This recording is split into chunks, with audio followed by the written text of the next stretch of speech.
The wind was sharp that afternoon, cutting through the crowded streets like tiny shards of ice. A weary man, his coat torn at the sleeve, walked hand in hand with a little girl whose smile could soften any heart, except the ones they were about to meet. The glass doors of the luxury store glimmered before them, reflecting a world that didn't belong to people like them. Still, he pushed them open gently. Inside, the chandeliers sparkled like frozen stars, and the marble floor shone so bright it almost hurt the eyes. Every corner whispered of wealth, privilege, and distance. "Daddy, everything's so shiny," the girl whispered, her small voice filled with wonder. He smiled faintly. "It's your birthday today, sweetheart. Maybe we'll find something small, something special." But as soon as they stepped in, the air changed. Two saleswomen near the counter exchanged glances, the kind that could slice through skin. One tilted her head and smirked. The other laughed under her breath. Their eyes traveled over his faded jeans, his scuffed shoes, his tired eyes, and then to the little girl with the holes in her sneakers. "Sir," one of them said loudly enough for the customers to hear, "maybe you're lost. We don't usually get this kind of crowd here." The words hung heavy. Laughter rippled softly from the back of the store. The father's face flushed. He held his daughter's hand tighter. He didn't say a word. He had learned that silence sometimes hurts less than defending yourself. The whispers grew bolder. Security should keep an eye on him. He's probably here to steal. Each word fell like a stone against his heart. His daughter tugged at his sleeve, her big brown eyes brimming with confusion. "Daddy, why are they laughing at us?" He knelt beside her, brushing a stray lock of hair from her face. "Sometimes people laugh when they don't understand," he whispered, forcing a smile he didn't feel. Before he could stand, another voice cut through. "Sir, if you can't afford to shop here, please leave," the saleswoman snapped. "You're making the other customers uncomfortable." His throat tightened. He swallowed hard. "We'll just be quick," he said softly, though his voice trembled. "Daddy, we can go," the girl said, her voice breaking. "I don't want them to be mad at you." Her innocence hit harder than any insult. He wanted to turn around, to take her out of that place, but something inside him refused. Not today. Not on her birthday. He wanted her to believe that dreams weren't just for the rich, that even a man with worn-out shoes had the right to walk through golden doors. He took a step forward, but the whispers followed. Every step felt heavier. Every glance sharper. And then, the laughter stopped. A voice, deep and commanding, rolled across the marble floor. "What's going on here?" The chatter froze. The employees straightened like soldiers caught off guard. Heads turned toward the back, where a tall man in a dark, tailored suit was walking briskly forward. The store owner had arrived. The store fell silent as the owner's voice echoed across the polished floor. Every whisper vanished, every mocking smile froze mid-air. The tall man's shoes clicked against the marble as he approached.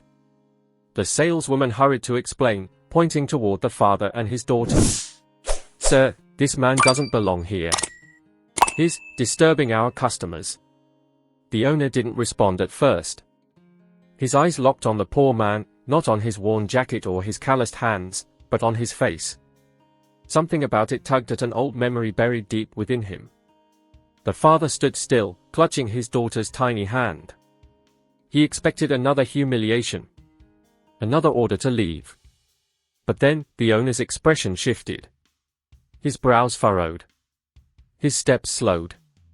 And in a voice barely above a whisper, he said, "It can't be you." The sales staff blinked in confusion. The customers watched, curious, as the man in the expensive suit walked closer. Years ago, the owner began slowly, on a cold, rainy night. "I was stranded. I had no money, no food, no one to turn to. A stranger saw me sitting by the roadside, hungry, shivering, invisible to the world. He offered me his last piece of bread. His only blanket. His kindness." He paused, his voice trembling slightly. "And that man was you." Gasps spread across the room. The same employees who had mocked the poor father now stared, pale with shame. The father's eyes widened. He remembered that night, but never thought it mattered. He shook his head softly. "Sir, I didn't do anything special. Anyone would have." The owner smiled faintly. "No, not anyone. Only someone with a heart like yours." Then he turned sharply toward his staff, his voice echoing like thunder. "Shame on all of you. You mocked the man who once saved me, the man who showed me what true humanity looks like." Heads dropped. The laughter from earlier now felt like poison in the air. The little girl peeked from behind her father's coat, her big eyes wide. The owner crouched to her level and said gently, "Sweetheart, your father is a hero. This world needs more people like him." He stood and looked at his staff. "Let her choose anything she wants. No charge." The employees gasped.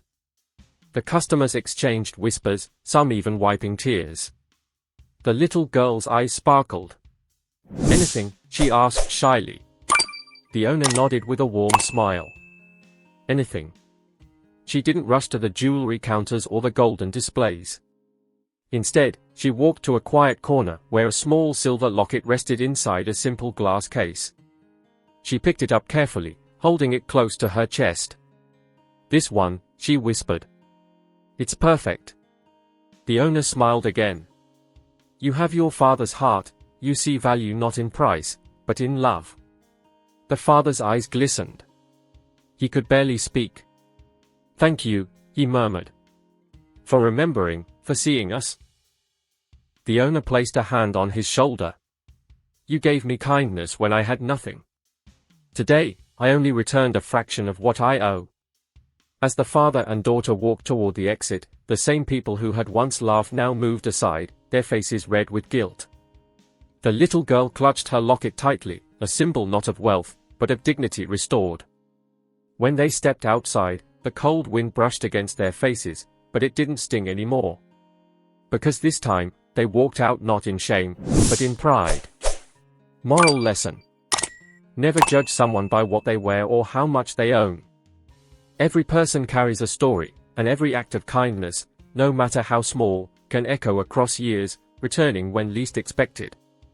What you give to the world always finds its way back to you.